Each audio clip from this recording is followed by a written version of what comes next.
Without NEET without CUT अगर आप doctor बनना चाहते हो तो आज का वीडियो आपके लिए काफ़ी ज़रूरी है। आपका नीट का एग्ज़ाम सही से नहीं हो पा रहा, सीयूटी की तैयारी सही से नहीं हो पा रही, तो एक और एग्ज़ाम आप लोगों के लिए है। और सबसे अच्छी बात है कि फॉर्म अभी भी ओपन है इसके, तो इस फॉर्म की पूरी जानकारी ले लो। एक एक डिटेल्स मैं आज के वीडियो में ही क्लियर कर दूंगी।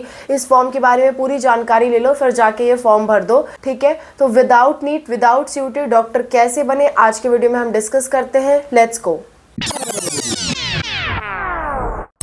Hello everyone, welcome to spark up classes. This is Suman Yadav.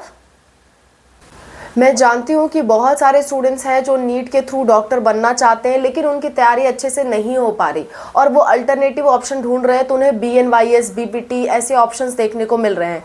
BNYS without NEET भी होता है, लेकिन कई सारे ऐसे स्टेट हैं जहाँ BNYS के कॉलेज ही नहीं, और BNYS में अपने ही स्टेट में आप एडमिशन ले सकते हो। यूपी के बच्चों के पास ऑप्शंस हैं, पर वो प्राइवेट कॉलेज के ऑप्शंस हैं, तो वो क्या करें। तो ऐसे ही स्थिति में स्टूडेंट्स बहुत परेशान हैं। और मैंने एक और रास्ता बताया था कि CUET से BPT आप कर लो तो भी आप डॉक्टर कहलाओगे, लेकिन सिर्फ कहलाना ही तो अच्छा नहीं है ना। आप मतलब डॉक्टर के साथ साथ आपको फिजियोथेरेपिस्ट लिखना पड़े, तो थोड़ा डॉक्टर और फिजियोथेरेपिस्ट में काफ़ी अंतर हो जाता है। तो कई स्टूडेंट्स को वो कोर्स पसंद नहीं है, या फिर CUET एग्ज़ाम भी वो नहीं दे पा रहे हैं ठीक से। तो उस केस में एक और कोर्स मैं आपके लिए लेकर के आई हूँ, जो कि आपका नीट के बिना और CUET के बिना होता है। इसके लिए एक डिफरेंट एग्ज़ाम होता है। कोर्स का नाम है BVSC कोर्स, यानी कि आप जानवरों के डॉक्टर बन सकते हो। इसमें प्रॉपर नाम के आगे डॉक्टर लगता है, पर आप जानवरों के डॉक्टर कहलाते हो, इंसानों के नहीं। जानवरों से अगर आप वेटरनरी लवर हो, एनिमल लवर हो, तो उस केस में आप इस कोर्स को कर सकते हो। और बहुत ज़्यादा इंडिया में ज़रूरत भी है कि एनिमल्स के डॉक्टर्स हो, ठीक है, क्योंकि सबसे ज़्यादा जो दुर्घटनाएं हैं वो मैक्सिमम एनिमल्स के साथ हो रही हैं। तो एनिमल्स के डॉक्टर्स की बहुत ज़्यादा ज़रूरत भी है। और एनिमल्स के डॉक्टर अगर आप सैलरी लेवल पे देखो तो बहुत अच्छा खासा कमाते हैं, क्योंकि आजकल जितने भी लोग हैं मैक्सिमम लोग चाह रहे हैं कि हमारे पास कोई ना कोई पेट हो। तो उस कंडीशन में जानवरों के डॉक्टर की ज़रूरत बहुत ज़्यादा पड़ती है। सो BVSC एंड AH कोर्स करके आप जानवरों के डॉक्टर और एनिमल हस्बेंड्री के बारे में जान सकते हो, और इससे रिलेटेड आप अपना प्रैक्टिस भी कर सकते हो, अपना खुद का क्लिनिक भी खोल सकते हो, क्लिनिक ओपन कर सकते हो, डॉक्टर कहलाओगे, इलाज कर सकते हो, सब कुछ मिल रहा है, बस जानवरों का है, ठीक है। सो जानवरों के डॉक्टर इससे आप बन सकते हो। कि कौन सा एग्ज़ाम होता है, मैं एग्ज़ाम का नाम बताती हूँ। एग्ज़ाम का नाम है UP कैटेट। तो UP कैटेट का फुल फॉर्म है UP combined agriculture and technology entrance test, ठीक है। ये इस फॉर्म का पूरा नाम है। ये फॉर्म काफ़ी दिन पहले आउट हुआ था, लेकिन मुझे बताने में थोड़ी देर हो गई। कभी कभी हो जाता है हमसे, हम बता नहीं पाते, लेकिन अभी भी वक्त है आपके पास। हम वक्त पे ही आपको बता रहे हैं, ऐसा नहीं है कि वक्त बीत जाने के बाद आपको बता रहे हैं। अभी भी काफ़ी वक्त है आपके पास। 7 मई तक इसके लिए लास्ट डेट है, आप अप्लाई कर सकते हो। फॉर्म तो काफ़ी पहले स्टार्ट हुआ था, पर 7 मई लास्ट डेट है। और फॉर्म फ़ी भरने की लास्ट डेट आपकी 8 मई तक है। 8 मई तक आप अपना फॉर्म फीस सबमिट कर सकते हो। करेक्शन विंडो भी इसकी आएगी कि बाई चांस कोई गलती हो जाए तो 9 तारीख से 14 तारीख तक का प्रॉपर आपको मौका दिया गया है कि आप करेक्शन भी कर सको। और अगर बात करें एग्ज़ाम की, एडमिट कार्ड की बात कर लेते हैं। एडमिट कार्ड आपका 27 मई को आ जाएगा, और आपका जो एग्ज़ाम है 11 और 12 जून को होगा। रिज़ल्ट इसका जो है वो 23 जून को आ जाएगा, और काउंसलिंग इसकी जुलाई में स्टार्ट हो जाएगी। यानी अभी आपके पास प्रॉपर समय है जून तक का अपनी प्रिपरेशन करने के लिए।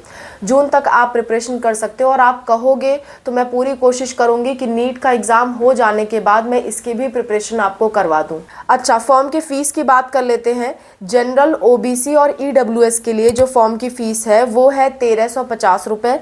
SC ST वालों के लिए 1100 रुपये की फॉर्म फीस है, ठीक है। एज क्राइटेरिया भी यहाँ पे है, ऐसा नहीं है कि किसी भी एज के लोग अप्लाई कर सकते हैं, यहाँ पे एज क्राइटेरिया भी है। BVSC एंड AH कोर्स के लिए 17 से 25 साल के बच्चे अप्लाई कर सकते हैं। देखिए, UP कैटेट एक ऐसा एग्ज़ाम है जो सिर्फ BVSC के लिए नहीं होता। ये तो ऐसा कोर्स है जिससे आप डॉक्टर बन सकते हो, पर अगर आप जानना चाहते हो इसके अलावा भी कौन कौन से कोर्सेज है, तो मैं आपको लिस्ट भी बता देती हूँ, क्योंकि इस एग्ज़ाम की पूरी जानकारी मैं दे रही हूँ। सो बाई चांस अगर आप ये डॉक्टर नहीं भी बने तो भी इसके अंदर बहुत सारे अच्छे अच्छे कोर्सेज हैं। कौन से कोर्सेज हैं? देखो, डॉक्टर आप सिर्फ BVSC से बनोगे, बाकी कोर्सेज से नहीं। बाकी कोर्सेज का मैं नाम इसलिए गिना रही हूँ क्योंकि इस एग्ज़ाम के अंदर वो सारे कोर्सेज आते हैं, इसलिए मैं नाम आपको गिना रही हूँ। तो 1 बाय 1 नाम मैं आपको गिना देती हूँ। देखिए, BSc agriculture, BSc horticulture, BSc forestry, इसके लिए 11th प्लस 12th में आपका फिजिक्स केमिस्ट्री मैथ हो या बायोलॉजी हो या पीसीएमबी हो या एग्रीकल्चर हो, आप सभी लोग एलिजिबल हो। इसके बाद है आपका बीएफएससी यानी कि फिशरी साइंसेस, इसके लिए एग्रीकल्चर, बायोलॉजी एंड पीसीएमबी वाले एलिजिबल हैं। बीवीएससी के लिए मैंने बता ही दिया, या तो आपने पीसीबी किया हो या पीसीएमबी किया हो, आप एलिजिबल हो। बीएससी कम्युनिटी साइंस केवल गर्ल्स के लिए सीट्स है यहाँ पे। और 12th में अगर उनका आर्ट्स स्ट्रीम है विथ होम साइंस, ठीक है, एज अ सब्जेक्ट, और साथ साथ में पीसीबी, पीसीएमबी या पीसीएम में से कोई एक है या एग्रीकल्चर है तो भी चलेगा। बीटेक बायोटेक्नोलॉजी के लिए फिजिक्स केमिस्ट्री बायोलॉजी हो, फिजिक्स केमिस्ट्री मैथ हो या पीसीएमबी हो या एग्रीकल्चर हो, आप लोग एलिजिबल हो। बीटेक एग्रीकल्चर के लिए पीसीएमबी, पीसीएम और एग्रीकल्चर वाले एलिजिबल हैं। BTech dairy technology and food technology के लिए 10th प्लस 12th आपका पीसीबी, पीसीएमबी या एग्रीकल्चर से हो तो आप एलिजिबल हो। BTech sugarcane science and technology, इसके लिए 12th अगर आपका एग्रीकल्चर, पीसीबी, पीसीएम से हो तो आप एलिजिबल हो। BTech food and nutrition dietetics के लिए 12th आपका पीएचएस, पीसीबी या पीसीएम से हो तो आप एलिजिबल हो। और इसमें पोस्ट ग्रेजुएट कोर्सेज भी आते हैं जिसके लिए बैचलर डिग्री होना चाहिए पास्ड या अपियरिंग, और इसमें पीएचडी कोर्स भी आते हैं जिसके लिए आपका मास्टर डिग्री होना चाहिए पास्ड या अपियरिंग। इतनी बात समझ में आ रही है आपको? तो इतने सारे कोर्सेज हैं जिसमें से एक कोर्स है जो कि बीवीएससी कोर्स, जिससे आप डॉक्टर कहला सकते हो। तो ये एग्ज़ाम आपको देना पड़ेगा। देखिए, क्योंकि इतने सारे कोर्सेज हैं तो इसके लिए पेपर अलग अलग होता है, अलग अलग ग्रुप के पेपर होते हैं। कौन से चीज़ के लिए कौन सा ग्रुप का पेपर होगा अभी मैं बताऊंगी, पर पहले ग्रुप जान लो ताकि आपको समझ में आ जाए कि एग्ज़ाम में कौन कौन से सब्जेक्ट पूछे जाएंगे। तो देखिए, टोटल 4 ग्रुप होते हैं। अभी बीवीएससी के लिए कौन सा ग्रुप है मैं बताऊंगी, पर ये इन 4 ग्रुपों के बारे में सुन लो पहले। एक होता है आपका पीसीबी, जिसमें आपका general knowledge, physics, chemistry, biology आता है। जनरल नॉलेज के 20 क्वेश्चन रहते हैं, फिजिक्स के 50 क्वेश्चन, केमिस्ट्री के 50 क्वेश्चन, बायोलॉजी के 80 क्वेश्चन, यानी टोटल 200 क्वेश्चन रहते हैं। पीसीएम का ग्रुप रहता है। पीसीएम के लिए जनरल नॉलेज के 20 क्वेश्चन, फिजिक्स के 50 क्वेश्चन, केमिस्ट्री के 50 और मैथ के 80 क्वेश्चन, यानी टोटल 200 क्वेश्चन। फिर आता है पीएजी ग्रुप, जिसमें आपका जनरल नॉलेज के 20 क्वेश्चन, एग्रीकल्चरल फिजिक्स के 25, एग्रीकल्चरल केमिस्ट्री के 25, एग्रीकल्चर जूलॉजी के 25, एग्रीकल्चर बॉटनी के 25, एग्रोनॉमी के 25, एनिमल हस्बेंड्री एंड डेयरिंग के 10 नंबर, हॉर्टिकल्चर के 15, एग्रीकल्चर इंजीनियरिंग के 10, एग्रीकल्चर मैथमेटिक्स एंड स्टैटिस्टिक्स के लिए 20 नंबर, यानी कि आपका 200, सॉरी नॉट नंबर, क्वेश्चन की बात कर रहे थे, 200 क्वेश्चन। फिर आपका पीएचएस ग्रुप आता है जिसमें आपका जनरल नॉलेज के 20 क्वेश्चन, इंग्लिश के 25 क्वेश्चन, हिंदी के 25 क्वेश्चन, सोशियोलॉजी के 20 क्वेश्चन, इकोनॉमिक्स के 15 क्वेश्चन, जियोग्राफी के 15 क्वेश्चन, होम साइंस के 80 क्वेश्चन, यानी टोटल आपके 200 क्वेश्चंस आते हैं। अब इसमें से बीवीएससी कोर्स पे हम लोग फोकस कर रहे हैं, तो बीवीएससी कोर्स के लिए आपका पीसीबी ग्रुप वाला पेपर आपको देना होगा, यानी आपके फिजिक्स, केमिस्ट्री, बायोलॉजी और साथ साथ जनरल टेस्ट का आपके क्वेश्चन पूछे जाएंगे। फिजिक्स केमिस्ट्री के 50-50 क्वेश्चन, जनरल टेस्ट के 20 क्वेश्चंस और बायोलॉजी से 80 क्वेश्चंस आ रहे हैं, तो आप अच्छा खासा यहाँ पे स्कोर कर सकते हो। टोटल 200 क्वेश्चंस आपके आएंगे।